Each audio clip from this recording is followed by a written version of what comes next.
Mac, how you doing, bud? Marlon. Doing well. Doing well, man. Is H. Lee on? I just saw his name pop up.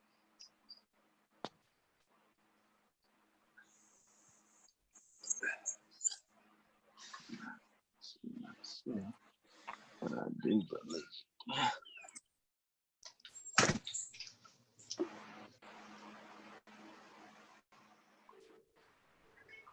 saw his name pop up.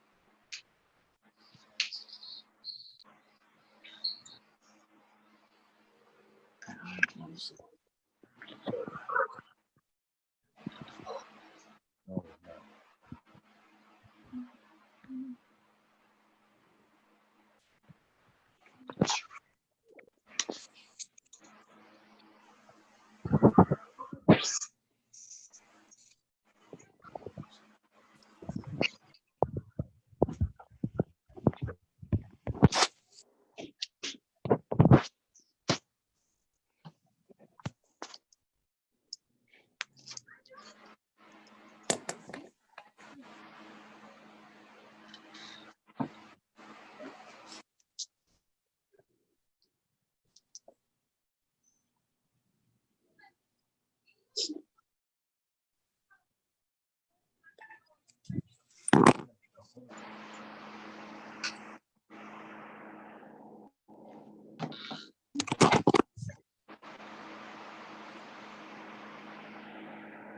H. Lee trying to figure.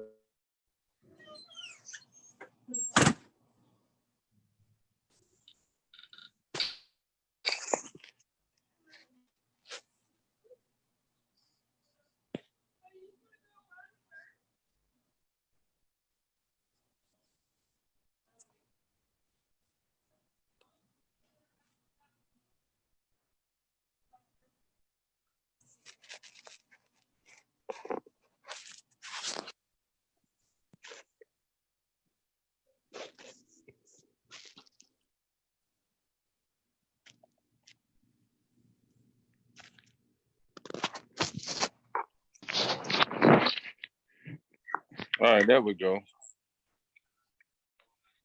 What's going on, Pastor? Hey, how we doing? Good. Good. Everything good? Yes, sir. Good. Did H. Lee get on, Frank? I'm talking to him now, P. Let me I'm working it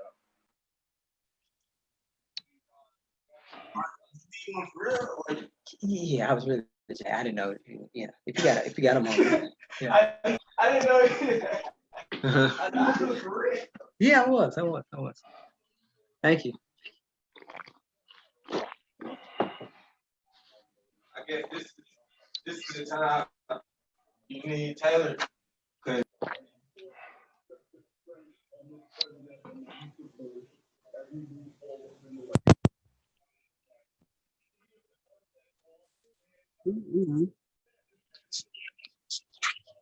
Your phone's dead.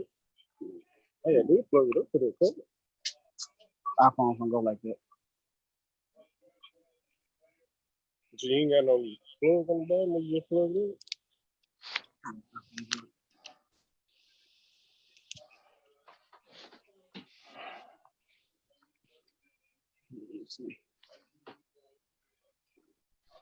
What's going on, Who Dat Nation?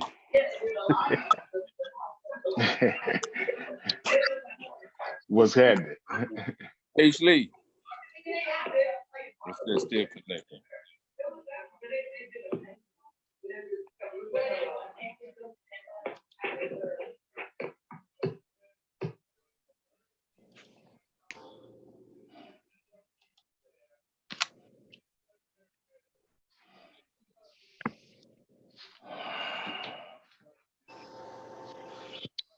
Hey, Pastor Lowry.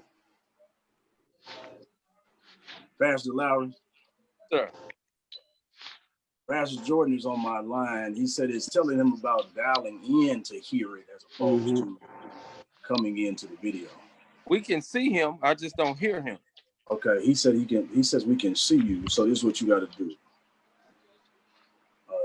You gotta connect your you need to connect your audio, because that's what it's telling you to do.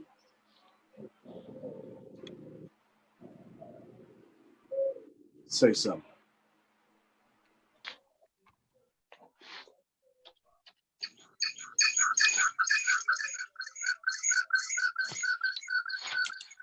Yeah, do that.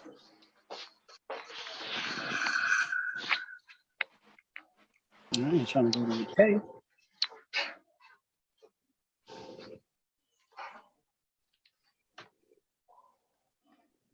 Can you All hear right. Pastor? Can you hear Pastor Jordan? I can't hear him. I can't hear him at the present moment. Is he talking? He was trying. Let me He's Pastor. in, his mouth moving, but the sound. Ask him. We probably got to unmute him. Okay. He's on. Okay, he's on. It looked like he's on his video. Okay, there he is. He seems like he's in now. Okay, I can hear. I know There he is. something. Good. Update required.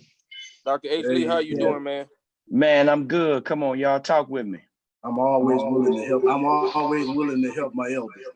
Well, I appreciate it, Ray. Update the app, man. No, you don't. Get him You know invited. fucks about none of this shit. You can call me, you can text me, email me.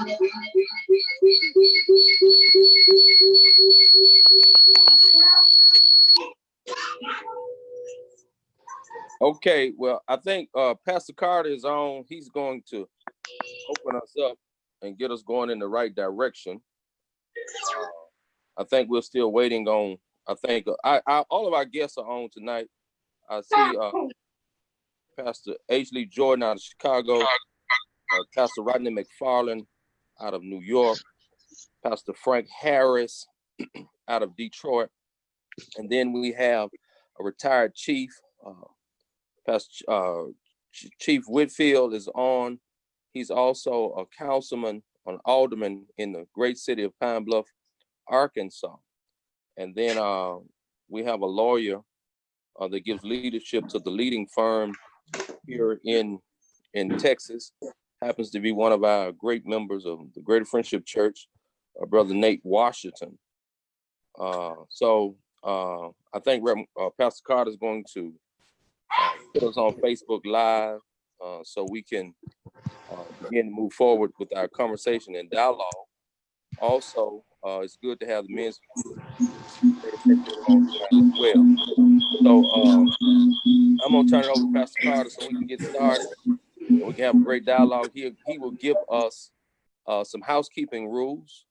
I'm glad all that are on tonight, but our speakers will be those that have been highlighted. If you want to ask a question, we're going to ask that you use that chat and do so. And we have a list of questions that we'll be going over tonight. Once this item is shared on social media, we ask that you share it, invite friends and family so we can address these issues. We're going to ask all to mute their phones. I think Pastor Carter may have control to mute all those phones, and then we'll proceed. So, Pastor Carter, you ready? Yes. Hey, we want to welcome Don Etherly, also attorney in West Helena, Arkansas, that is with us on today. And welcome all gentlemen. I want to welcome everyone right now. We are live on Facebook Live. I simply want to welcome everyone to our Monday, Message Monday. And what we do on Message Monday is simply we bring reality to virtual TV for everyone in social media land. And today we have a big topic. I think that is like right now going 7 days strong in our country and around this United States of America, but also on foreign soil. Tonight our topic is simply we still matter. We still matter. Allow us this opportunity to go before God in prayer, and then I will give us some housekeeping rules just before we turn it back over to Pastor Larry. Eternal God, our Father, how we thank you tonight. We thank you for another opportunity, God, just to come before your presence. God, we say thank you. We give you honor. We reverence you on tonight. But God, we have come on this night, God, to hear from your people, but also hear from the men of God and those who are in leadership, lawyers, God, officers, God. We come tonight to hear from your people. And God, we simply want to do things decently and in order, God. We want to reverence you, but also, God, we want to just lift your name up. But also, God, we simply want to come before your presence, God, and knowing that you have our very best interests at heart on tonight. I simply ask on tonight, God, is that everything that we do and say, God, we be obedient through your own perfect will, through your own perfect way. But I ask you to have mercy upon all of us.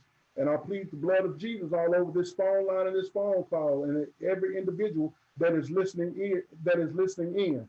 God, allow our ears to hear and our mouths to speak, God, and speak those words in which you have given us to say on tonight. It is in Jesus' name we pray. Amen. Listen, if you are not a part of the actual panel, I will simply ask that you would put all of your information in the chat room, and we will answer those questions as you place them in there. We will answer and get to those questions. But we have 4 panelists on tonight, or 5, 6 panelists, and Pastor Larry has already stated those individuals. We also ask for those individuals who are visiting with us on Facebook Live, please submit your requests, submit your questions right now. And as we're talking, we're going to be issuing those questions to our panelists on tonight. I ask everyone, if you are not a part of the panel, please to mute your phone lines. If not, we will mute your phone lines for you.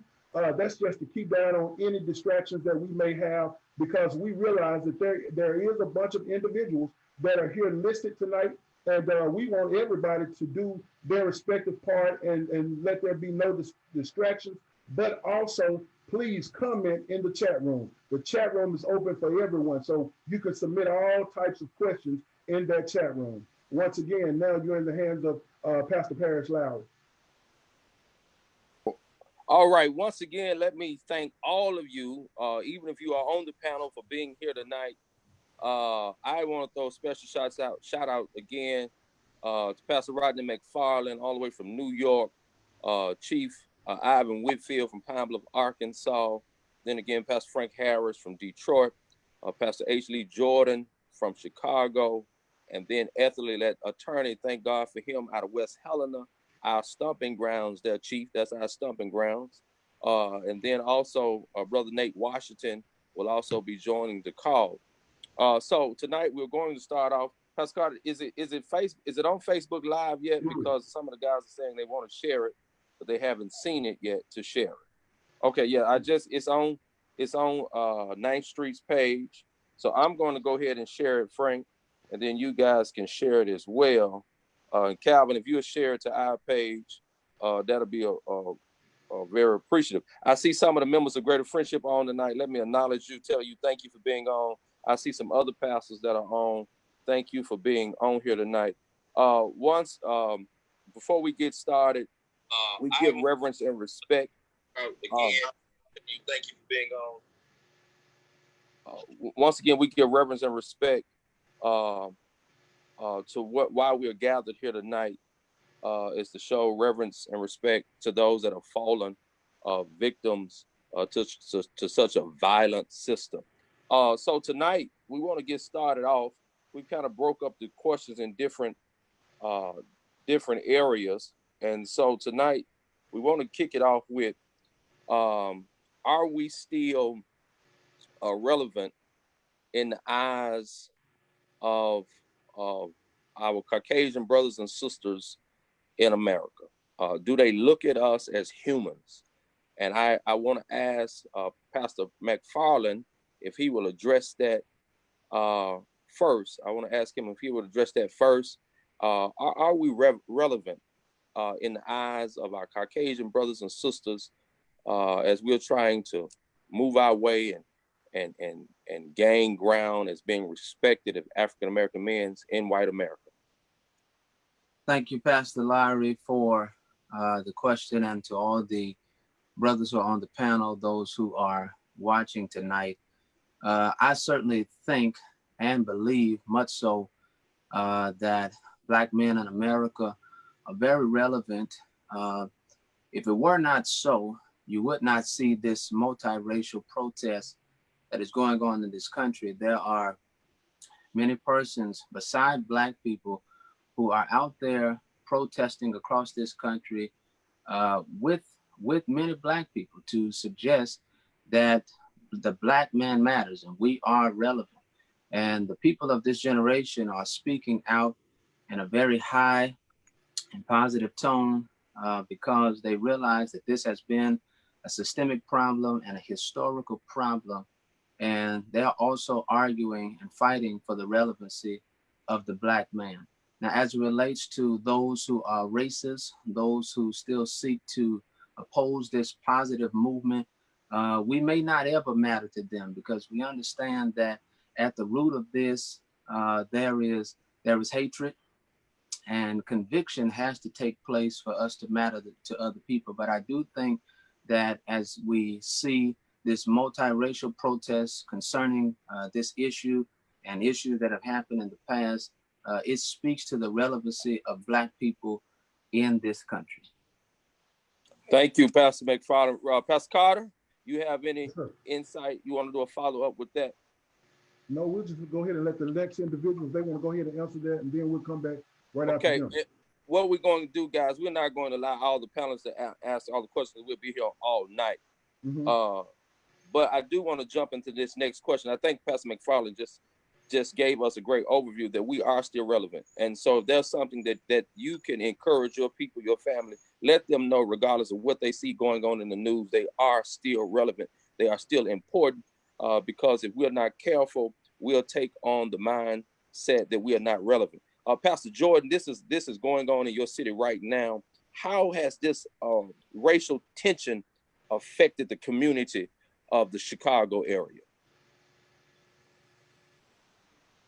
Well, here we've seen how it has brought a lot of people of different cultures and different race together to stand, first of all, in unity and to have the ability to show that there are a lot of people who are just tired of seeing these kinds of things happen on our news over and over again in our community.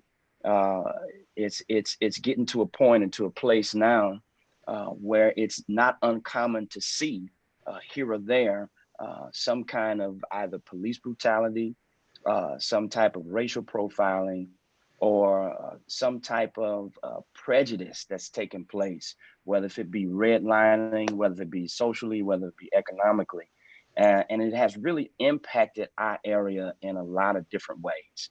I see how going forward over these past few days, of course, we just left this pandemic issue with coronavirus, and things are starting to open back up again. And, it has brought our community, one, back together. Number two, this basic issue that has been going on with us, it has caused a lot of tensions to flare. Even as individuals are coming together, there are also individuals who are outspokenly and crying to the fact that they're tired of dealing with this and tired of seeing this happen over and over again. I think that's Right. a good point. I think that's a good point that you make. And I feel that as though all of us it's taking place in all of our cities. And I think it's kind of like we'll flow into one of our other questions. What is it from a church perspective? From a church perspective in which you brothers think that we can do, and then that we can do as a church, as pastors, as leaders in our community, what can we do to help this to cease? Because we are living right now in treacherous times, and it looks as though right now, today they announced it's going on 7 days straight. It's been the longest in American history for us to go through a riots and things of this nature. What can we do as pastors? Because right now the people have been saying they haven't heard from us. Well, we're here tonight, and that's what we're here to discuss. What is it that we can do? Pastor Frank Harris, will you jump at that for us? You muted, Frank. Frank, you muted. All right, let me say to you and Pastor Carter, thanks for your awareness for even wanting to address this conversation at hand, and to all of those who are part of the panel tonight. As it relates to that particular question that is posed as to what is the place and the role of the church in this, I think in the words of James Cone, in his writings, The God of Your Oppressed, he says that it is impossible to feel one way about God, Jesus, and the church, and not be able to connect our social activity. In other words, I mean, we have to be able to admit and explain to people that Jesus came for the oppressed. And it is impossible for us to preach a gospel that is absent of liberation. That we must be busy telling those who are congregants that yes, we are to be spiritual, but we must be social as well. Pastor Harris, let me just do this. Me as a pastor, a gospel preacher, love the Lord, baptized, but I'm tired. I am tired. How do you deal with your members that have just said, you know what, Pastor, I'm tired. I'm tired of this. I don't want to get. I'm tired. I really want to go revert back to who I used to be, because that's what some people are right now. You know, I'm the Peter in the group. You understand? I'm with you. Well, So, at the end of the day, yeah, I think at the end of the day, man, the reason in which we are so many demonstrative efforts are being made in the last few days about this matter is because everyone has become tired. I mean, it is like a wound that has just become so infested.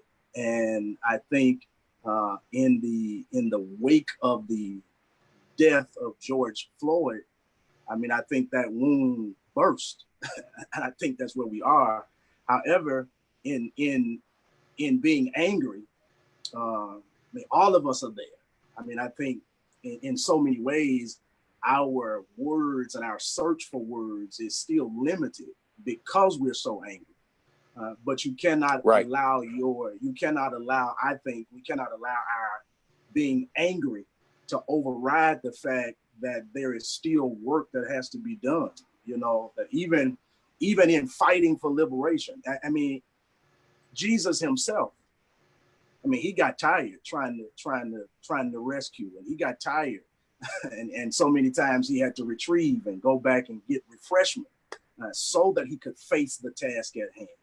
And I think for so many of us, it is our assignment. I think even as we are after yesterday, we are celebrating the birth of the church, and the whole releasing of the Holy Spirit was for the purpose of giving us stamina, a stabilizing force to help us continue the task. That even in the midst of being tired, there's something that we have that's been placed inside of us that pushes us to keep on trying, and we cannot quit until it's complete.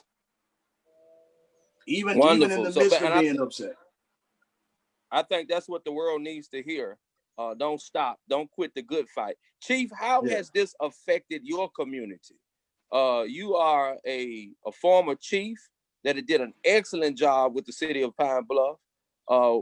Kudos to you being on. And then also he holds a position of alderman, which in a lot of our cities are city councilmen. How do you keep your people in your district from not wanting to rise up and an eye for an eye and a tooth for a tooth? One of the most, first of all, let me thank you all for just allowing me to be in the ear, to be able to hear such great voices from that I'm on the platform with tonight. I thank you for that. But in Pine Bluff, one of the things that we have done in our community is that our police department, it looks like the people it represents. It looks like, that's important. It looks like the people it represents. One of the things that we do, we try to encourage our officers if they shop in our community, if they eat in our community, if they attend church in our community, they're going to be part of the community. And a lot of the brutality just don't happen. Now we have our issues here, and what we did was we represented with body cam for every officer when I was on the chief, and we said if you turn it off, you're automatically guilty. And what we did with the community, we told the community, this is what we're doing, and if you have any problem, we took the complaint department out of the police department and put it in a building by itself, so that our citizen would not be fearful to come and file a complaint. And every complaint was taken seriously. And we try to make sure that our officer always, when we had a protest here a couple of years ago, our officers went out and walked with them. We knew it a day ahead of time. It was summertime. We had about 5 or 6 coolers with water in it. And we passed it out to those that was marching because they was on the right course. We didn't have the loot and the riot of that type. So we've been blessed with that thus far. So you guys were a friend of the community instead of trying to invoke fear in the community. Correct. You must be a friend to the community before it happens. You must have that. But when you try to build it up after it happens, you're too far and you're too late. And and when you say we have seen it all, no, not yet, you haven't. So you have to be friendly from day one, even if you don't take a man or woman dignity away. If he or she did wrong, you arrest them, you treat them like they're human, they would understand that. But when you misuse them, when you take their dignity away, that's when it gets where we are tonight. And lack of training for officers, you're going to find out the technique that this man used. We don't even teach it here. The technique that they use there, it's unheard of. Let me ask this question. That's very good, Officer Whitfield, Chief Whitfield.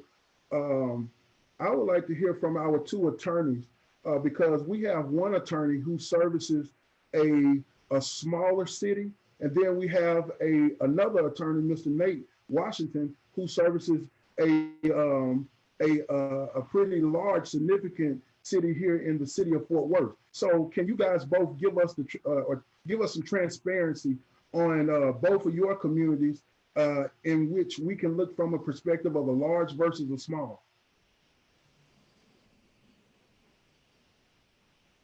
And I guess I'll go first. And thanks for inviting me to be a part of this panel. My name is Don Etherly. I'm here in West Helena, Arkansas. I'm originally from Pine Bluff. I went to high school at Watson Chapel over in Pine Bluff. I moved over here after I graduated from law school. I've been practicing law for 21 years now. And I'm also an alderman here in the city of Helena, West Helena.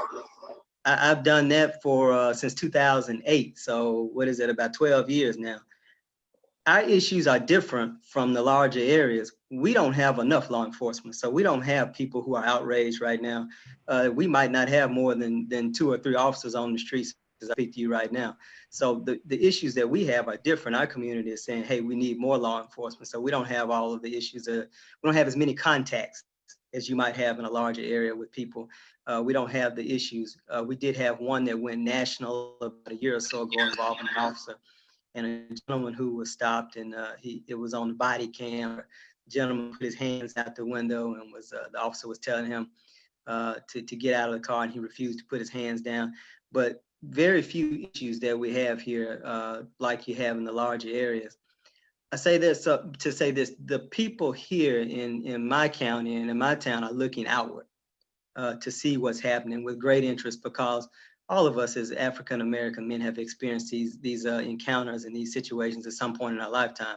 So we have people who are looking outward to kind of see what's going on in the world, to see what's happening in the larger areas, because we're not encountering it, but certainly at some point in time, it always visits your town and your city. As a legal matter, I do a lot of criminal defense And so I come across people all the time who have issues with law enforcement. I do civil and criminal practice, but it's not something that occurs on a regular basis where I am, and that's just because of the size of the population. And certainly if law enforcement gets to a place where our citizens want it, we will have those issues. But we have a majority Black county, majority Black town.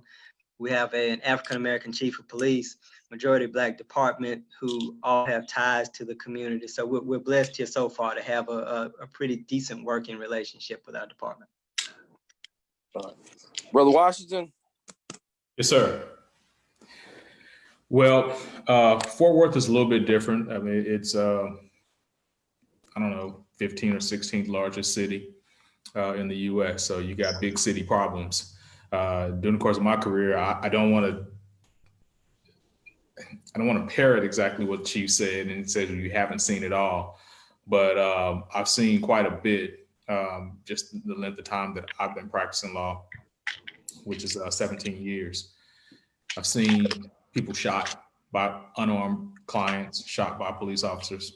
Represented a young man last year. A police officer walked up to him. He had his hands up. Officer hit him in the nose, broke his nose. You in the Fort Worth police reports, you'll see a lot of times they use the phrase distractionary strikes. It's the phrase they use. In other words, and perhaps Chief, hopefully you guys don't teach this technique in Pine Bluff, but in other words, if the officer believes you are not doing what he wants you to do to get you under control, he literally punches you. Now in the police report, they don't say, I hit him in the mouth. They say, I deployed a distractionary strike. But what it comes down to is they literally punch you.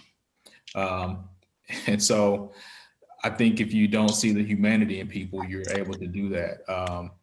And I've had a few cases where clients have literally been punched. And so it's unfortunate, but you don't have a situation where a lot of the police officers live in the city. In fact, you have the opposite. They typically live in the suburbs and they come into Fort Worth to police. Our police force does not look like our community. You have, quite honestly, you got a lot of people who they haven't played sports, or they didn't join a fraternity in college or something. And I hate to say this, but in other words, they're kind of soft and they're fearful. And so because they are fearful of the Black man, they go immediately to a weapon or to a nightstick or to a taser or whatever the case may be, because they just haven't had a lot of contact with Black folks. And you can, I mean, I have two really good friends, one who's a lieutenant on Fort Worth PD, another who's a captain. And they both, independent of each other, have told me this is a problem that we have. We get these white guys from rural counties and they come in and they become Fort Worth police officers. And they've never really had much contact with Black folk outside of TV. And so they're fearful.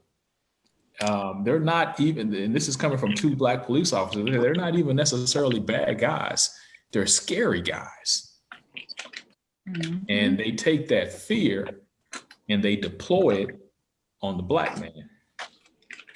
So, wow. You know, I've seen a lot of that. So when we see and hear that, what are we to do as African-American males, and even now seeing our females being attacked? We just watched on national TV how a police officer, a white police officer, was hit twice by a Black female. Black officer steps in and it's him that hits the African-American woman officer. So at this time, what do we do as citizens? So my basic belief, and I've been working with a few groups in the area, my basic belief is one that they used in Montgomery 60 years ago. You got to attack the bank account. Police officers are able to get away with the things they get away with. And I say police officers, most of the police officers are, and I still believe this as a Black man who's been pulled over and slammed onto the hood of a car. I still believe that most of the police officers are good and decent, but the number of them that are not good and not decent is not insignificant. But to the aldermen, the city council folks, the governors, when they don't have to cut checks, when the bank account is not attacked, nothing changes. And so my belief, you say, well, what do? We have to take the little bit of money we control and we have to move it to the places where we want it in a collective. So let me give you an example. Okay. City of Fort Worth, 15th, 16th largest city in the US. There's 5 Walmarts on the southwest side of town, less than 5 miles apart from each other. McCart, Hewlin, 377. I'm sorry, 3 Walmarts, 5 miles apart. That is the largest chunk of the Black community in Tarrant County is in that little corridor. Black folks in Tarrant County spend hundreds of millions of dollars at those Walmarts every quarter. 2 cents out of every dollar you spend at those Walmarts goes into the city of Fort Worth's bank account. Wow. That is not an insignificant 2 cents. So then if we all say, okay, Betsy Price, that's the way you're gonna do us, we're gonna move our 2 cents. I'll go buy my gas in Arlington. I'll eat lunch in Arlington. I'll shop in Arlington. I'm gonna take my 2 cents away from you because you gotta understand in this county with 900,000 people, 200,000 of this city, not county, the 900,000 people in this city, 200,000 of them look like me and you. Wow. And if we say, okay, we may not have as much money as you, but miss us. Miss my money at your Walmart. Miss my money at your gas station. Miss my money at your grocery store. Until you do something different, I'm gonna spend my money somewhere else. And not only that, when y'all think, fine, we got rid of them, I'm gonna make the people that's comfortable uncomfortable when they come into town to do business with you. I'm not gonna put my hands on anyone, but they're gonna see me.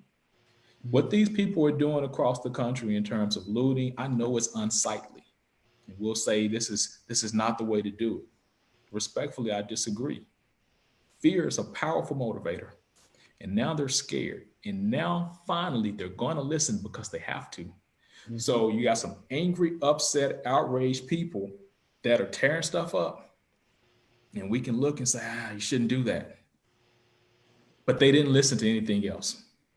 Now you got these angry, upset, outraged people. Some of them don't even know what they're doing, but what they're doing is tremendously important. Now the leadership has to come in. Business people, pastors, civic leaders. Now you have to come in with a plan because finally you have the attention of the folks in power. Nike comes out and says, we're in support. That's defensive. The owner of the San Francisco 49ers says, I'm going to write you $1 million check. That's defensive. He realizes now, if they want to, they can burn my stadium. Wow. So he's trying to get in front of it. Wow. He don't care about these people.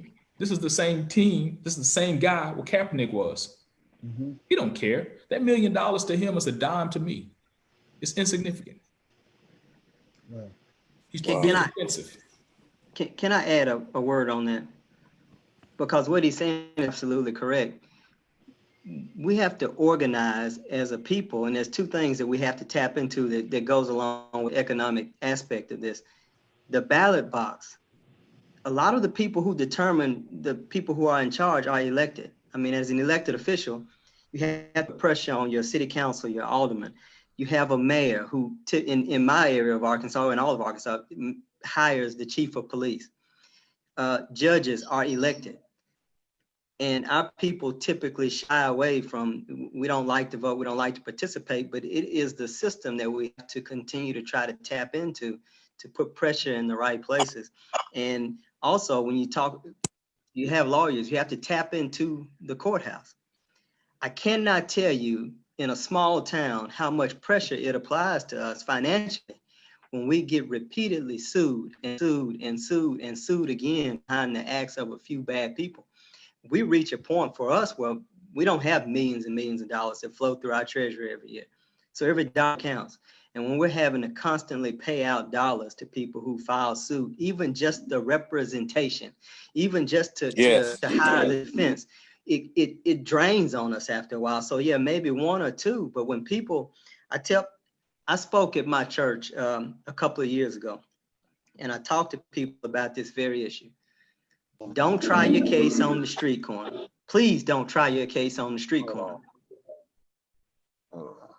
Please don't try your case on the street corner, but seek representation and let's go through the process, because the accumulation, the sheer numbers of people who bring complaints bring about change, because it impacts people's dollars.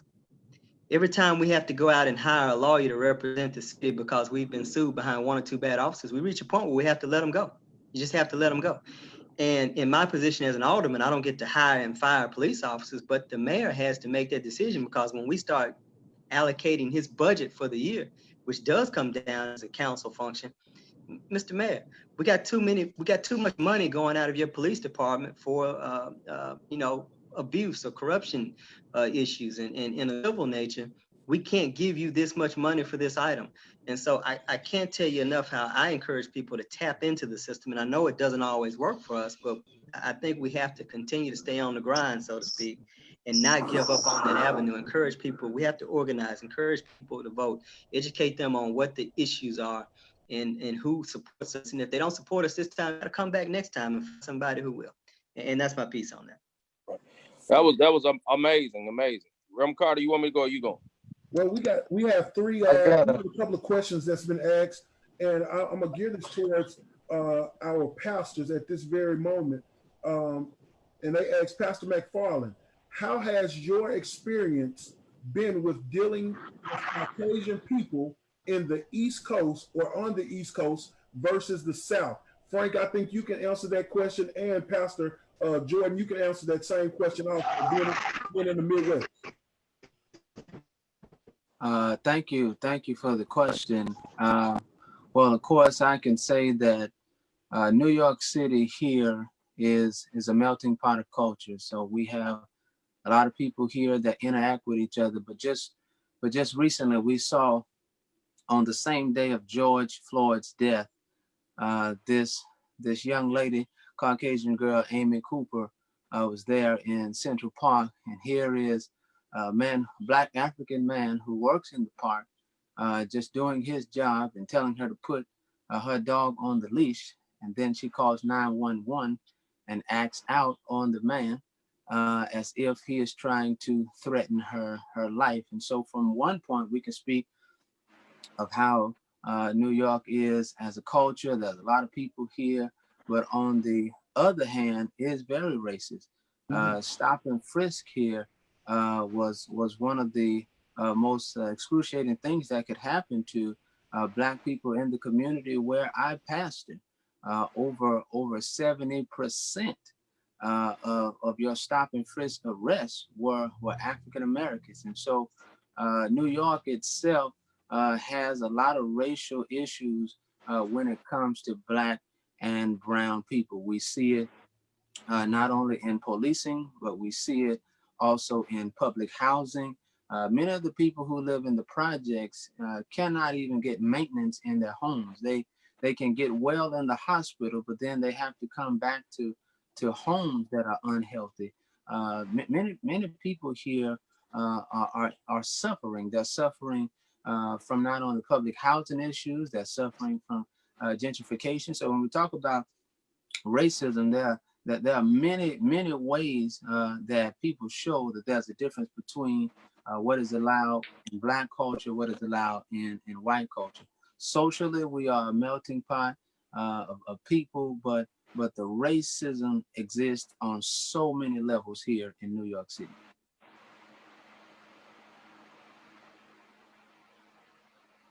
Pastor Jordan? Yeah, I have to totally agree with Pastor McFarland. In Chicago, and as well as the area where my church is, we're considered the greater Chicago area. So we're like in the northern suburb 45 minutes from downtown Chicago, 45 minutes from downtown Milwaukee. And, you know, I can honestly say that, again, with Pastor McFarland, our cities, even our suburbs are so diverse with so many different races and cultures. It's definitely a place where you can run into just anyone from any culture or any race, but the racial divide is seen and witnessed socially and economically. From one standpoint, in our church, I have some teenagers, some who have graduated from high school and college now, some who are in their senior year in high school, and they are interracially dating, where at home, their parents are fine with it, but when they are around their friends are okay with it. But when they go out to the movies, there are some who look at them and they say they feel that they are stared at in a strange, uncomfortable way. When they go out to eat, when they go out in public, it still seems as if even in our diverse area that there are a lot of people who are uncomfortable with it. From a economical standpoint, in the area that I pastor, I can actually witness and see the different disparities that are happening from an educational standpoint. When you think about Lake County as a county in the United States of America, it's listed as the 4th or the 5th richest county in the United States of America. But when you look at the disparities in education, the tax dollars are just about similar in each municipal, but in predominantly minority areas, the education level is terrible. I've even witnessed some of my membership that's my age talk about how their niece or their nephew from a particular municipal in this area, they received their textbook and they saw their name written in it. So we're talking, they're getting textbooks, 10, 15 years old.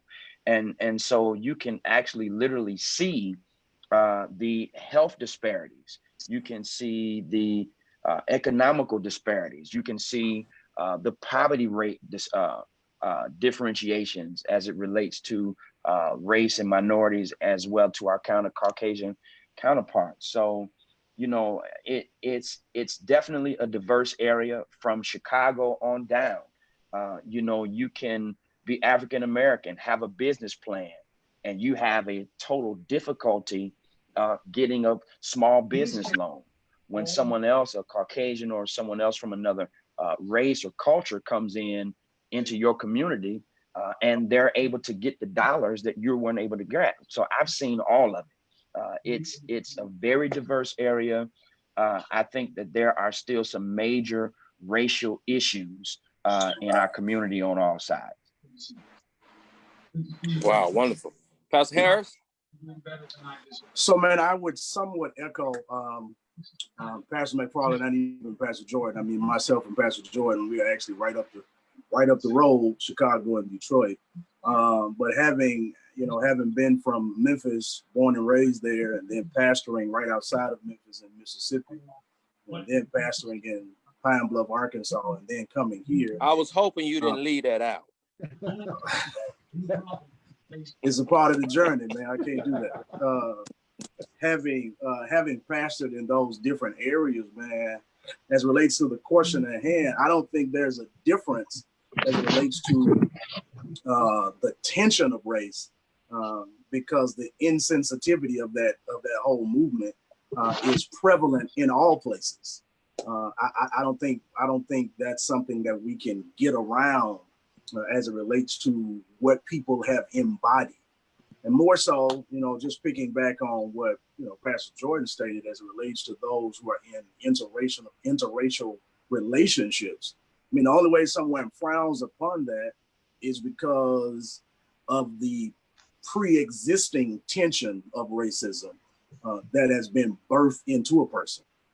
Because at the end of the day, I mean, nobody, I have a 5-year-old daughter and a 2-year-old son, and I live in the east suburb. So therefore, they go to school with with a predominantly school of, you know, of the other race. And children, man, they don't see color.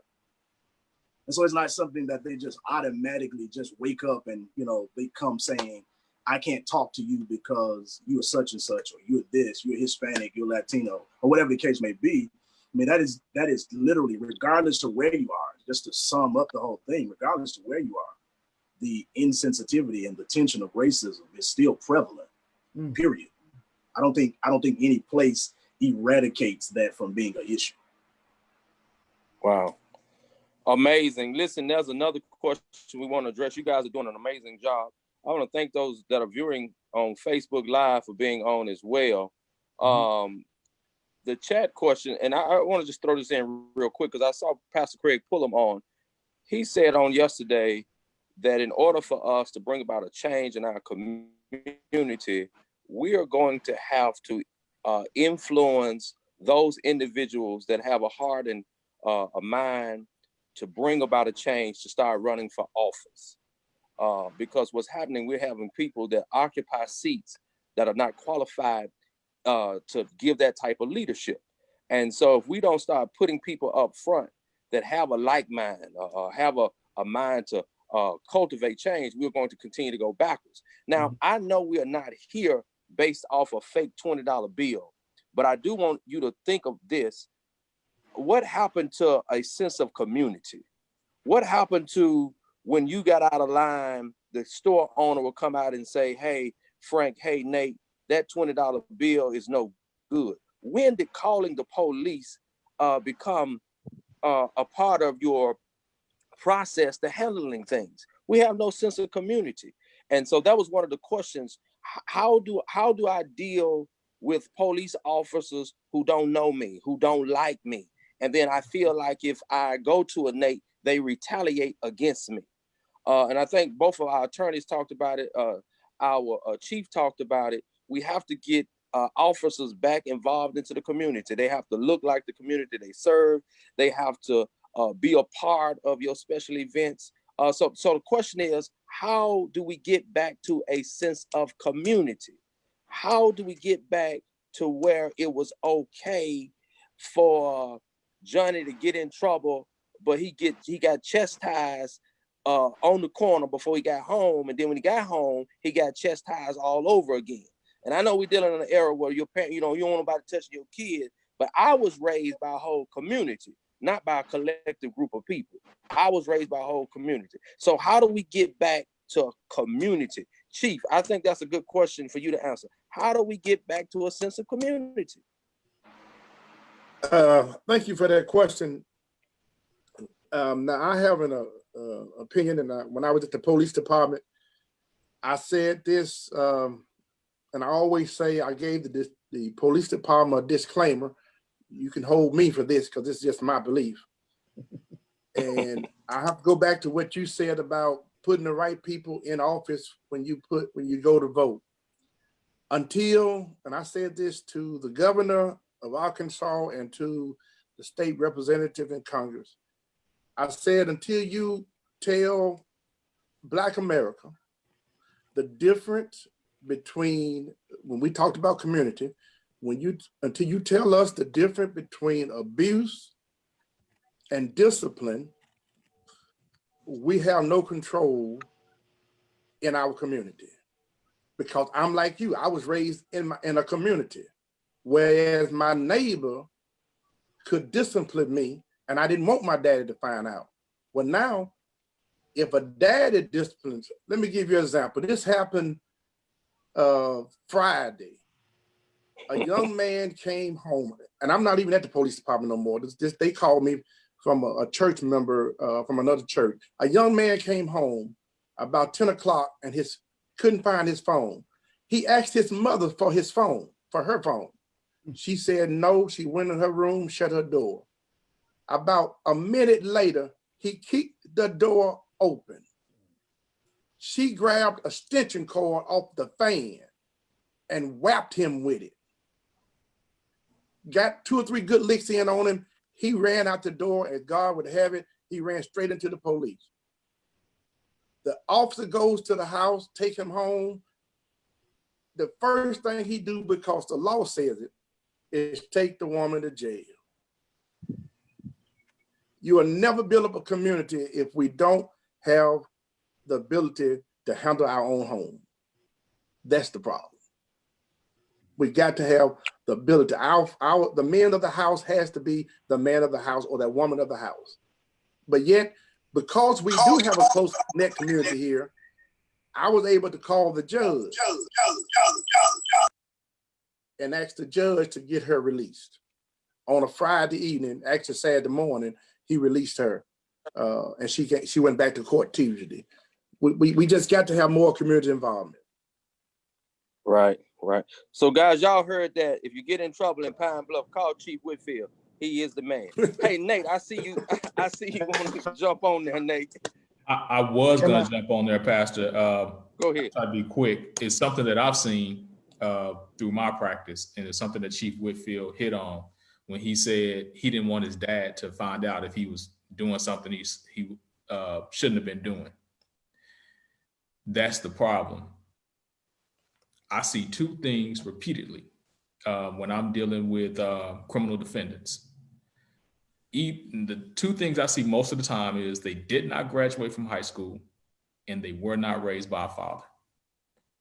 That is critical. Repeatedly, I mean, I've been doing this 17 years, in and out of court, in and out the jails. And when I start to probe and I try to figure out the background, either there's no high school diploma, or there's no dad, or there's both. And a lot of what we deal with in terms of frustration and anger and being in the system, it comes down to money a lot of times. The guy who sells a little bit of weed, whatever, is not, sometimes you got just some knuckleheads, and sometimes you got some people that's just hungry. So, that's what I see. In America, 3 out of 10 Black kids are raised in a 2-parent home. Wow. 7 are raised in a single-parent home, usually by a mother.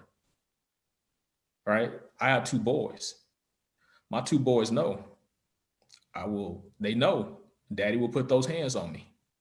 They're 9 and 11. They're gonna be bigger than me soon, but right now they know, don't cross Daddy. They also know Daddy will fight a bear for them too. Right. They got that too. So we got to be fathers. Man, she tripping, she this, she that. Okay, listen. Okay, I get it. Okay, you got to be there for those kids. Wow. So now, now we get into the root of it, and I think that was a word of encouragement for all of us. He talked about it for just a brief moment. I'm gonna turn it back over to Reverend Carter. But no matter what she does, if you bring a child into this world, it is our responsibility as men to man up and take care of our children. How does this tie into what we're facing? Most of our Black men don't know how to be a man. Most of our Black men don't get the conversation about, listen, when you go out of this house, you cannot do what they do. You don't have those privileges. When you get in that car, you better trust the person who's driving, because guess what? That weed, that dope they find, you going to jail, son. You don't look like them. You cannot do what they do. They were not planting a seed of racism. They were planting a seed of awareness. And that's what's going on in our community. We are not aware, and that's why we cannot move forward as men. Reverend Carter, it's on you. Hey, can I just say something? I think we've heard the side of the law enforcers, but as it relates to the whole piece of rekindling and bringing back community, or that sense of community, I think again, man, for any of us who have any kind of background, church background, it was the church that helped us birth the sense of community. That everybody, there was nothing to be able to go to a neighborhood and get lost looking for a church and ask anybody, and they could tell you how to find that place, because the church was also that hub that birthed community. But the problem would be, in our environment, You know, it would be hard to, again, embrace community because the church has lacked on embracing community. Right. When we look at everything Jesus did, man, he did it in community. Mm-hmm.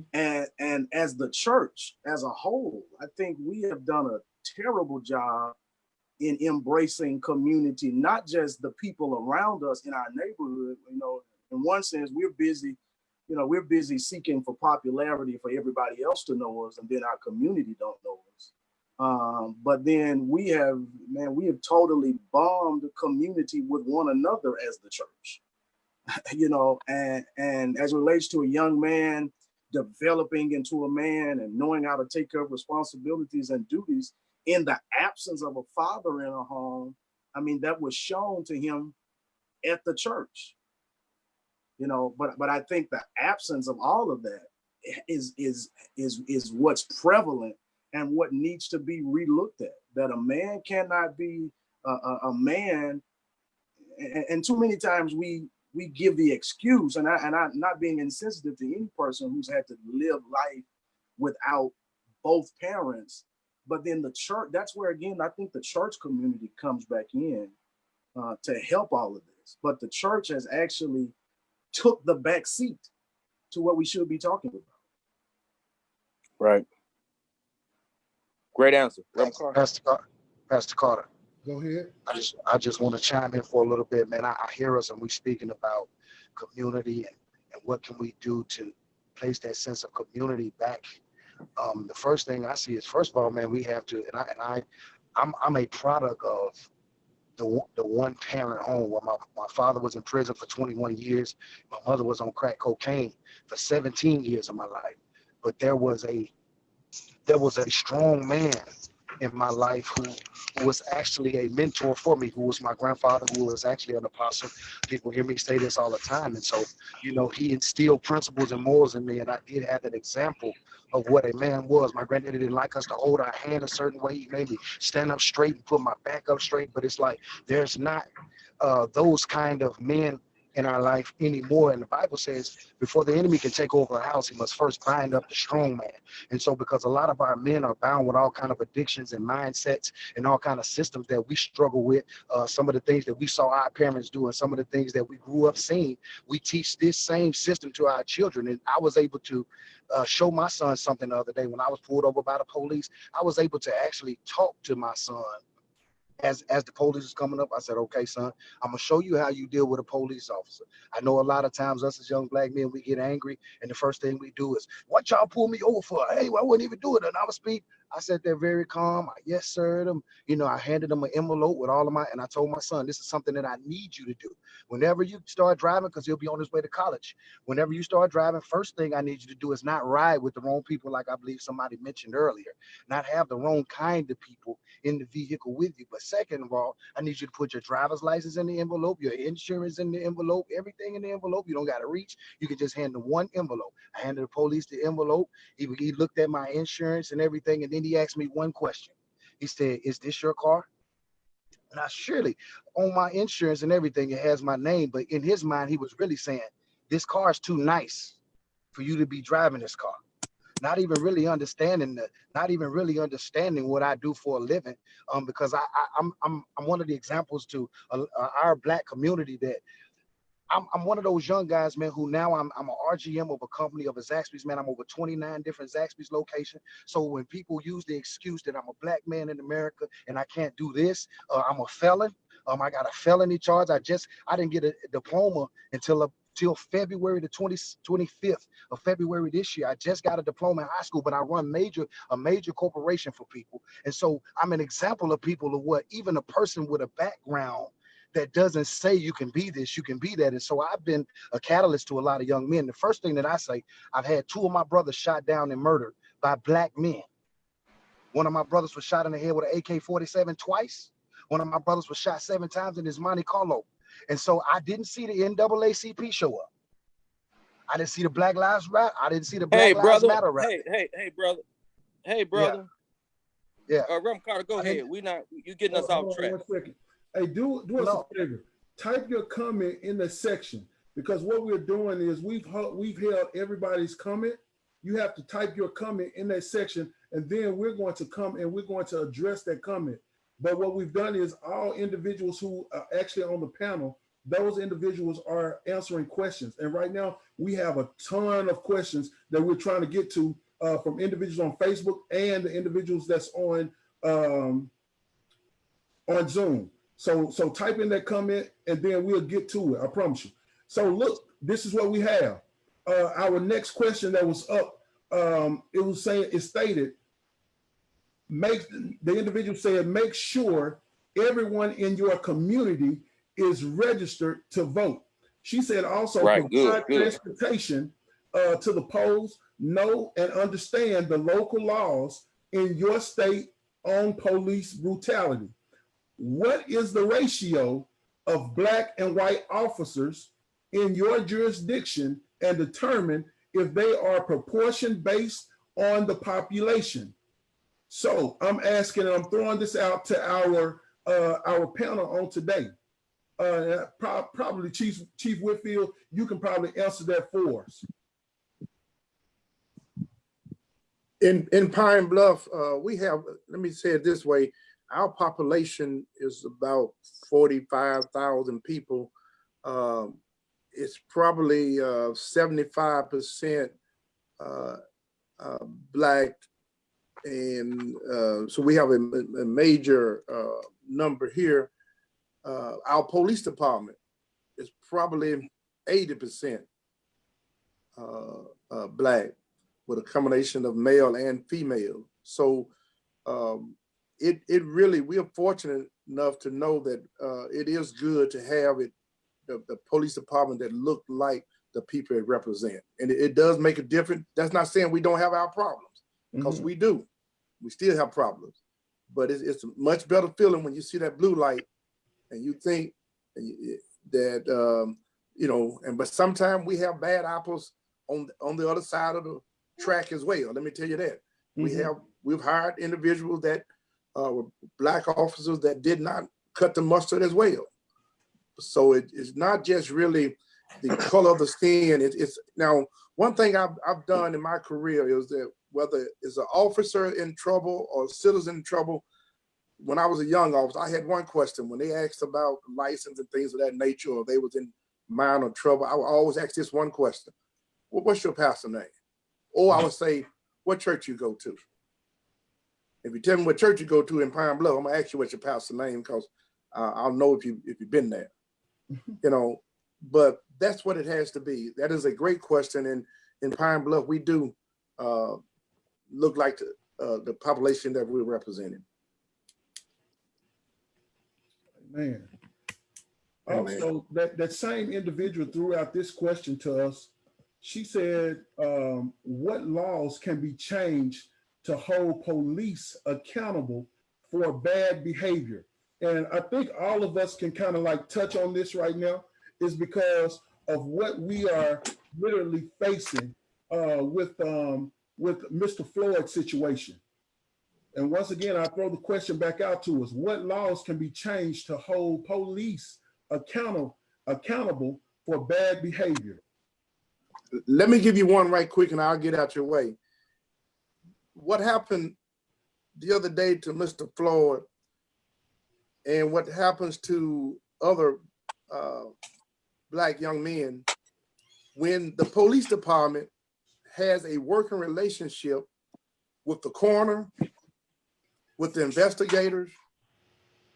What has to happen, I know, and people would say, well, call in the state police, but if a homicide occurs, like what happened to Mr. Floyd, you better make sure that your medical examiner is on the right page. Because if the police department and the medical examiner or the coroner is not, if they're on the same page, the cause of death is going to cause you some problem. So if you're going to change a law to protect the citizen across this country, that's what they're going to go on.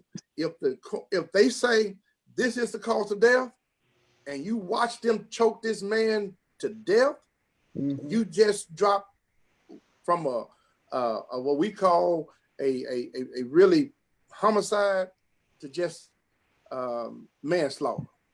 So you got to change a law that's going to have a big impact. very big impact. Something of that nature is what it's going to take. The main law across the United States, it's not just Texas or Arkansas or New York. It is the law of the land. And Chief, I'm sure Chief has heard this phrase before. It's called qualified immunity.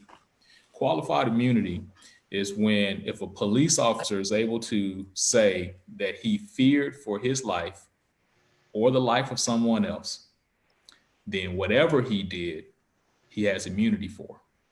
Now, the law used to be on qualified immunity that if you or I were looking at it and we think that the excuse that he's given, the reasoning that he's given for the action he took, if we would look at it and say, well, that doesn't make sense to me, then the officer would not have qualified immunity. That's no longer the law. The standard in the United States of America, which is why so many police officers are never charged, because the prosecutors, they can read. They are aware of qualified immunity. They know what the law is. The lawsuits get thrown out, even though they do cost money to defend. If you file 1,000 police brutality lawsuits, 990 of them are going to get dismissed. The law says that if they judge the qualified immunity standard on whether or not the officer believed his actions were reasonable. Think about it. If the officer can come up with what the law says is an articulable set of facts, if he can just say something to justify his fear, then he has qualified immunity. Every one of these cases, you can go look at them. The officer always says, I fear for my life. Mm-hmm. They say that because it is their legal out. Right. You have to send people to Congress to change that law. Mm-hmm. If you do not do away with qualified immunity or rewrite it, the law changes. The law used to be Tennessee versus Garner. Garner was a 15-year-old black kid who got shot in the back running away from a home robbery. No one was hurt or injured. Police showed up. He was stealing from the house. They shot him in the back as he was jumping over the fence. The Supreme Court says that's not okay. This kid didn't present a threat to you. You can't shoot him in the back. That was our law for about 10, 15 years. Then the people you send to Congress, the people you vote for, they appointed a new Supreme Court. A Republican-dominated Supreme Court changed qualified immunity.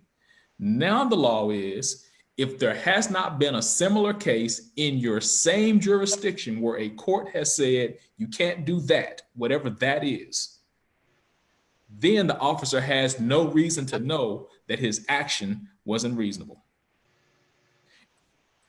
You'll never get anyone convicted. You'll never get the big time verdict. The reason the lawyers who take civil rights cases are always on TV banging on the table because they can't win in court. They know they can't win in court. So they're trying to win in the court of public opinion. They're trying to affect the bank account. Because until you get qualified immunity changed, they can't win in court. The law's not on their side. Simple as that. That has to change. That's awesome. So I think before Reverend Carter goes back into our next question, the title of this segment was, Do I Still Matter?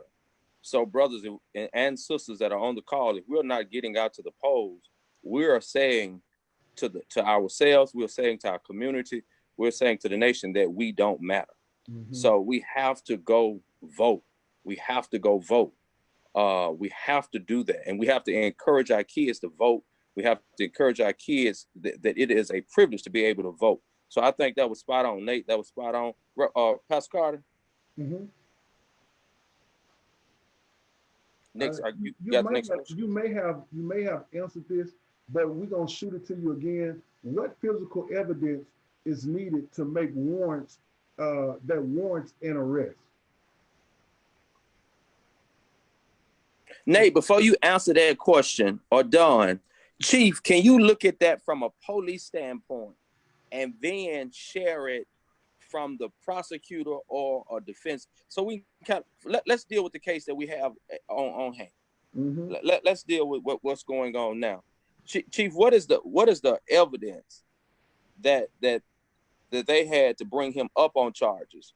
And then Nate and Don, what are the steps to get a conviction? Okay.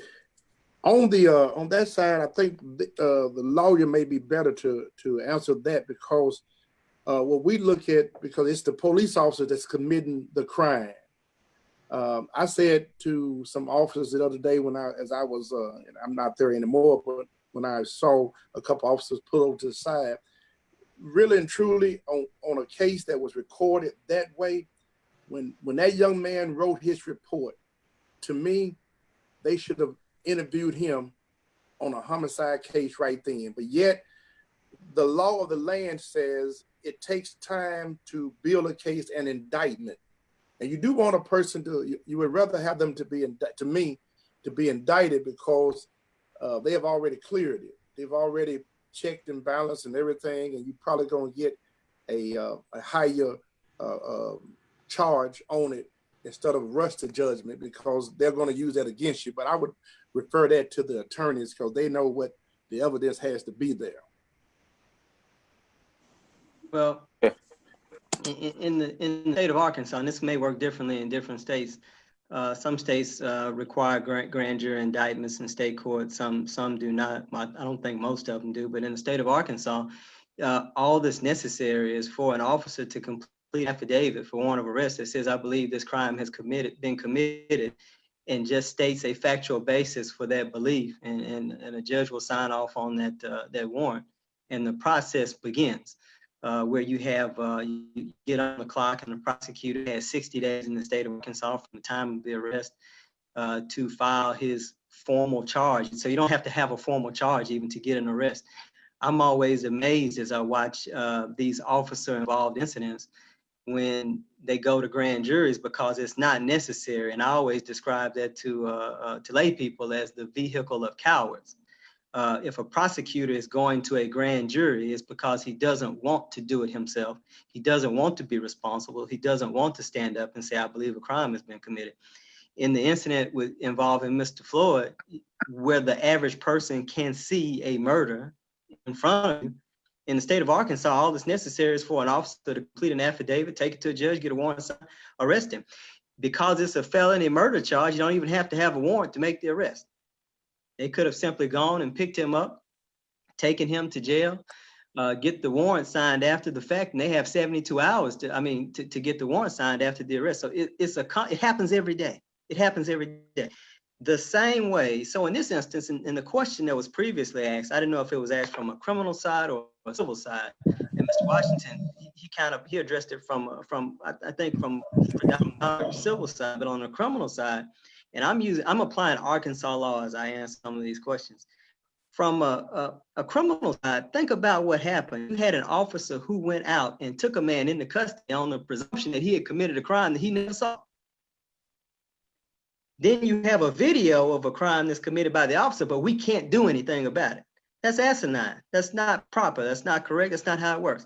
He could have been taken into custody the moment that video was viewed by another officer or department. He could have been arrested. The warrant could have been signed after the fact. He goes on the clock, and that's applying Arkansas law. That can happen.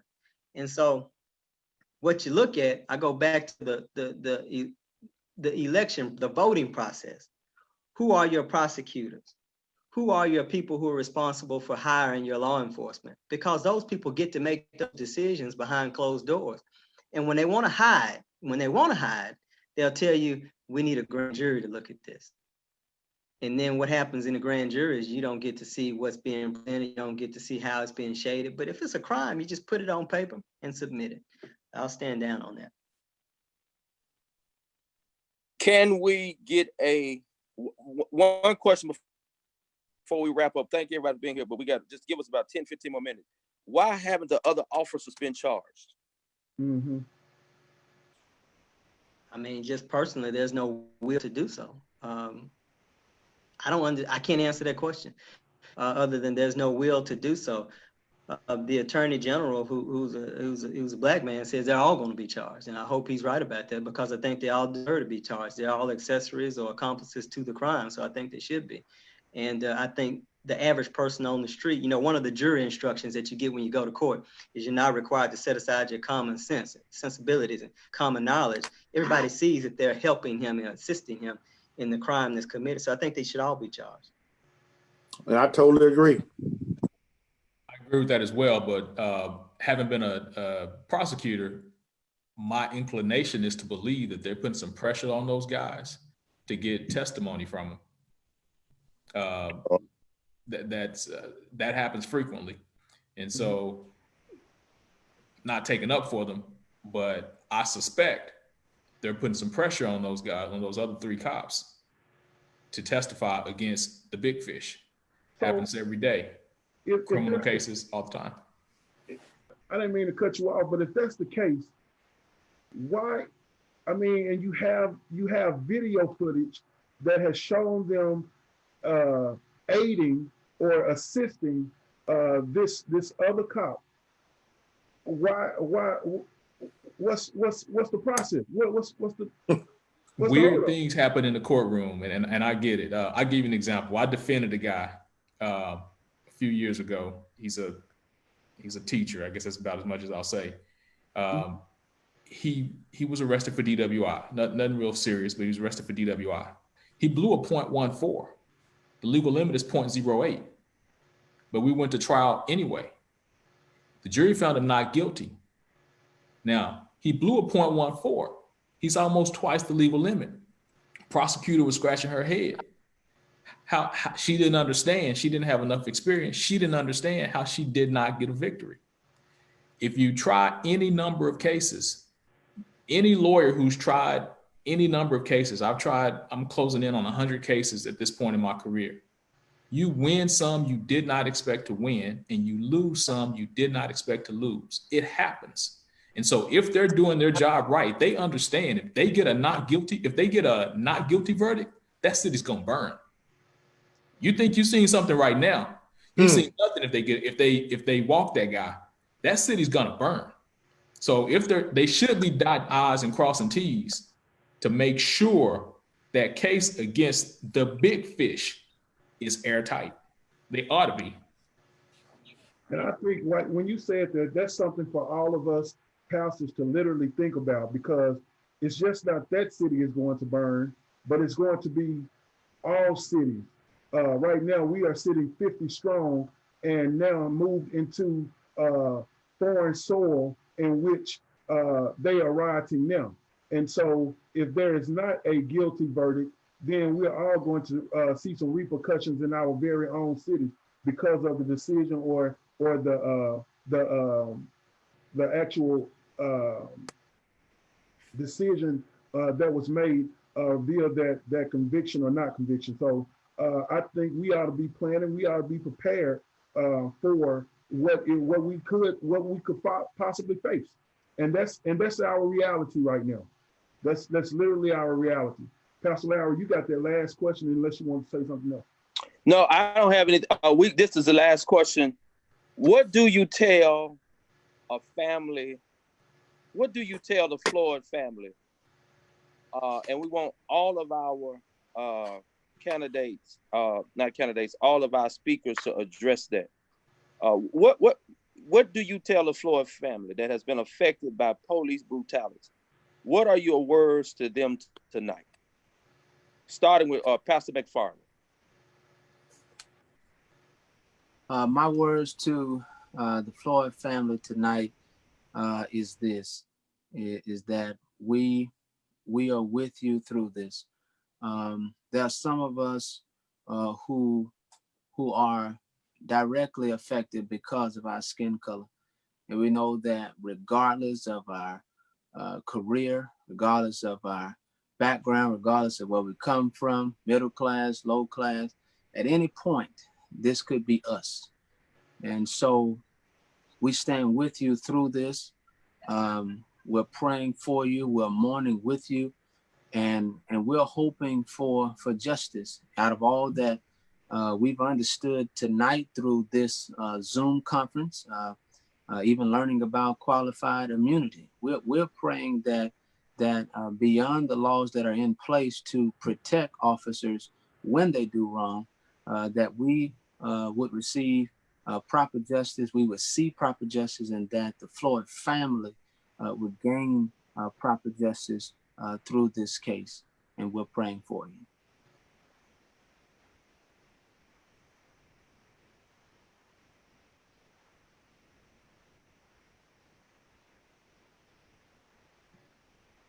You muted. I'm muted. Pastor Harris. So I would say this, man.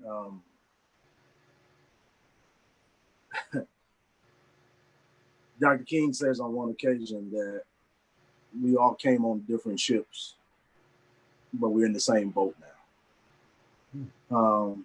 And I think based on what has happened, especially as Pastor McFarland has stated, I mean, because of our being kissed by nature's son, I think all of us feel this, but not just us. I mean, every person feels it at the moment. However, I guess, you know, these are my sentiments, and not just what do you say to the Floyd family by losing a family member at the hands of police brutality, but I would couple this with the same thing as what do you say to a family who just loses a family member, period. I mean, because whether or not they've lost a family member at the hands of police brutality or even to this current pandemic, I mean, regardless to what words we say, you know, we're going to fight for justice with you. We're going to make sure that these people get what they deserve, regardless to what's said. It is my firm belief, man, that nothing erases how they feel at that moment. I mean, that's what a person who loses a Floyd, you know, Breonna Taylor, a Ahmaud Arbery, I mean, any of that, I mean, or just a family member to sickness, or even just natural causes. I mean, nothing we can say will erase how they feel. When we get through telling them what we normally tell them, you know, God gives and he takes away, you know, trust the sovereignty of God. Man, that cannot take away how I feel at the moment that at the end of the day, that family member is not on the other end of hello. You know what I'm saying? And so I don't think there's anything that we can say that can erase how they feel. Besides, it is the friends of Job who show us that sometimes even when you don't know the proper things to say, even though when they finally did start talking, they said the wrong thing. The ministry side. Yeah, but sometimes after you've said enough, man, you just have to sit there with them through the moment and allow them to voice their opinions, because it is possible to actually have the right words, but at the wrong time. Right. And so what we do more so besides talking more is just trying to be able to show it through our actions. Wow. Chief, what do you say? Closing out, what do you say? My daughter asked me today, what if I was the chief and that occurred, what I would have done, or what pretty much what you're just asking now, because we heard that the chief spoke out, the chief there spoke out 6 days later. First mistake is if you take your 6 days to speak to the family, to the community, to the world, it's 6 days too late. What I've always done, and you'll catch this because you know me. Any homicide, probably 9 out of 10, 99% of homicides I've gone to, I've never gone to a homicide, pretty much, no matter what time it was, or to see the family without a preacher. Oh, wow. I have never gone to a homicide or to see the family without a preacher. When I get there, if I was on this case, I would have said to the family point blank, because I'm just straightforward with mine, my officer was wrong. I'd have said that, and I stuck with that in court, federal court, state court. It made me no different. The video says he's wrong. I don't care what the union says. I don't care what the FOP says. He is wrong. He committed a murder. Now, the final word, Reverend Lowry, I'm always going to say, but I brought the preacher with me. And I'm going I got out of it because the pastor, the preacher, was able to talk to the family and say those things that the family really needed to hear. And wow. That's how I would have handled. That's what I told her, told my daughter today. That's how I survived my 35 years. I've always had the preacher with me when I went to talk to the family. Wow, wow, awesome, brother Don. What are your words? I must confess I've never been very good at having words for people in these types of situations, and it's just something that it's not the thing that I'm good at. As an attorney, I assure people and families in situations of death that I'm going to give them everything that I have and do the best that I can. But I've seen so many, as Brother Washington spoke of a while ago. If you practice law long enough, you know that at the end of the day, you really sometimes are not in control. Most times you're not in control of what the final result is going to be. Just give it all you have. I would assure the family that I'm going to give it all that I have. But as an onlooker, I don't know, it's such a difficult situation. I would just try to assure them that people around the world are with you and supportive of you. You're in the prayers of many. And, you know, at the end of the day, I do not believe that this death will be in vain. Although it seems like over the fullness of time that there's so many people who have died at the hands of violence, you know, in race type situations, it seems like they're all in vain. I found myself at some point today saying it just doesn't seem like anything's gonna ever change. But we have to press on through these things and just believe that change is going to come at some point. And I would assure them that I still believe that.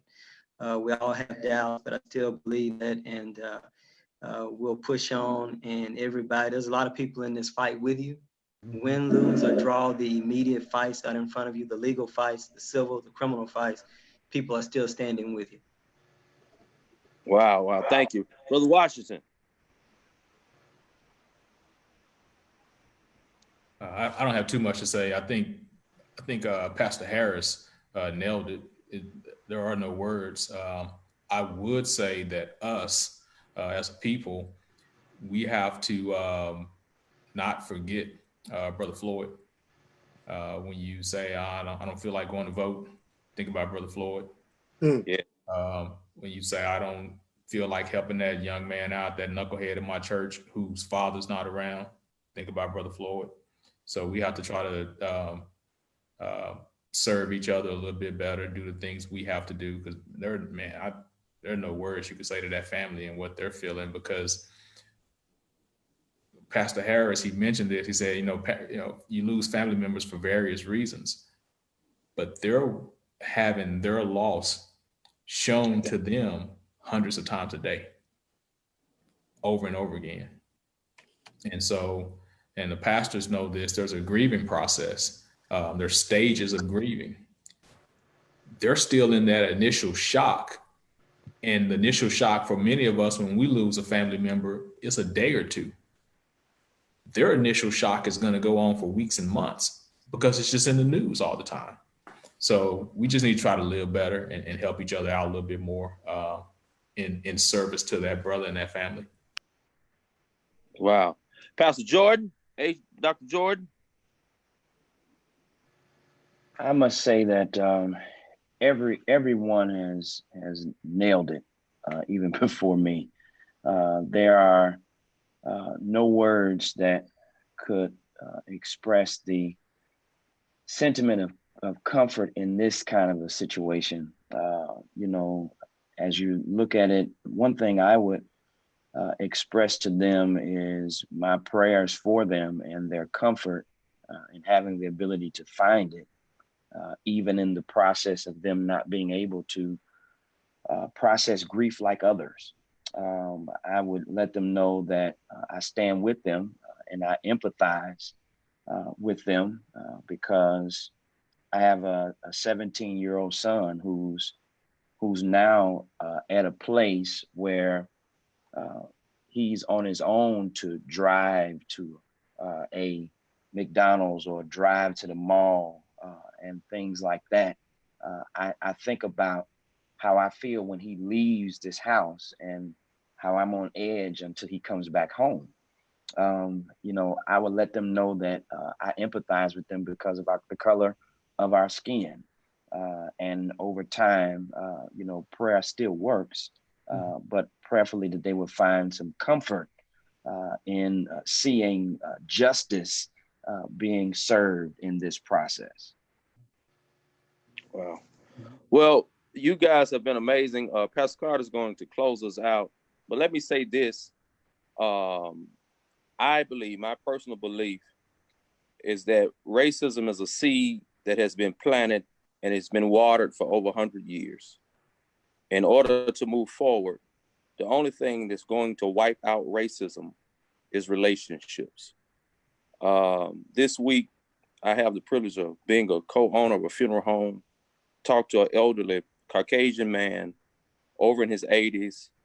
You could tell that he didn't have a lot of interaction with African Americans, but this is the second or third time I've had to do business with him. And his words to me was that you are my friend. And I believe he was able to say that we were friends is because our relationship has bridged that gap of that seed that has been watered for years and years. If we are going to make a difference, we're going to cultivate a change, we have to get back to community. Men, especially African-American men, have to step up and fulfill their obligation to their families and their communities. I want to tell these brothers, thank you. Almost put Reverend on your Nate. Brother Washington, one of the Great Friendship members, thank you. Brother Don, thank you. Pastor Jordan, Pastor Harris, Pastor McFarland, Chief, thank you for being on. I'm gonna turn it back over to our gracious host. Thank God for the Greater Friendship Men's Ministry. Some of the members are on here. Pastor Carter called me. This was his brainchild. He's been doing a tremendous job. So we give him major kudos for putting this together and allowing me to co-host with him. He's been doing a remarkable job with meeting the needs of our community in this pandemic. And for all of you guys and ladies to take out the time to be on this call on a Monday night, it is so heart touching and it's so moving because there are people that still really care. And we appreciate you so much. And back in the hands of Reverend Carter. Listen, I want to thank my pastor, Pastor Parrish Lowry, Greater Friendship, my home church, for helping and co-hosting this night tonight. The night would not have been a success without all of you ladies and gentlemen that have been participating, especially our speakers. Chief Whitfield, we thank you. Frank Harris, we thank you. Rodney McFarland, we thank you. Don Etherly, we thank you. Nate Washington, we thank you. And Pastor H. Lee Jordan, we thank you, man. Listen, I want to thank Brother Pastor Pullum, thank you. Pastor Bernard Clark of Chicago, Illinois, we thank you. Who else was there? Kenneth Coleman was on here. We thank you, man, for being here and showing support on tonight. And all the other pastors that were on Facebook Live and were not able to get on Zoom tonight, we want to thank you. And to all the churches that were represented on tonight, we thank you. Listen, I gave my church something this morning in our morning of prayer, and it simply states, my strength did not come from lifting weights. My strength came from lifting myself up when I was knocked down. I'll give it to you again. My strength did not come from lifting weights. My strength came from lifting myself up when I was knocked down. Point in reference is we've all been knocked down before, but here it is. In reality, you can literally get back up again. And I want to tell all of us, listen, we are in the midst of a pandemic and we're in the midst of protest. But Lord knows we will live to see again tomorrow. So God bless you, my brothers. I'm going to ask Pastor Jordan to pray us out, and we will call it a good night. All right. Thank y'all again. Come on, let us pray. Gracious God, our Father, it is tonight that we come to, first of all, express our thanks and our gratitude towards you. God, first of all, we thank you for just being who you are. thank you for your loving kindness. We thank you for your grace and your mercy. We thank you for Pastor Carter. We thank you for Pastor Lowry. We thank you for all the pastors and police chiefs and lawyers who have joined us tonight, and many people who came in to give their comments, to share, even in just watching this video and listening to the dialogue that has been on Zoom as well as Facebook Live. We thank you right now. God, we're praying for peace. We're praying, first of all, for the George Floyd's family. We're praying for them right now, Master, in the midst of their hurt, in the midst of their pain, in the midst of not even having the ability to grieve, but to see this, to see the death happen over and over again. The gut-wrenching feeling of having a family member snatched away from them. God, we're praying for them right now. Not only them, we're praying for many who are like them across this country, whose voices have yet to be heard. We're praying for those who are empathetic and those who are sympathetic of their situation. God, our country as a whole, we need you, Master. We know that you have the whole world in your hands. I'm praying now, Master, that you would touch our elected officials. We're praying now for better legislation. We're praying even for sympathetic leadership. God, right now, we're praying that you would bring ease to those who are hurt around this country. In the midst of these riots, in the midst of looting, God, that's being shown all over the world from these telecasts and media. God, we're praying right now for peace. We need you even now like never before. We need you economically. We need you socially. We need you in the presence of where we are. Your word says, if your people shall humble themselves and pray and seek your face and turn from their wicked ways, you will hear from heaven and you will heal our land. God, we're just praying for healing right now. Touch each pastor, God. I pray that you would give us the words of wisdom to be able to comfort those who are hurt by this situation, to be able to lead, God, in the name of Jesus. Even in this, God, even as we move and maneuver through this pandemic, so many people have been affected in so many different ways. But God, we know that you are still able to do anything and to do everything. We trust you tonight. We lean and depend upon you. We love you, Lord God, because you first loved us. Mighty, matchless, miraculous, magnificent name of Jesus the Christ, our Lord. We all pray together. Let us heart say, amen. Amen. You said your prayers, Reverend. You said your prayers. Mighty fine. God bless all tonight. Y'all have a good night. Be safe. Amen. Bless you. Amen. Bless y'all. Good night.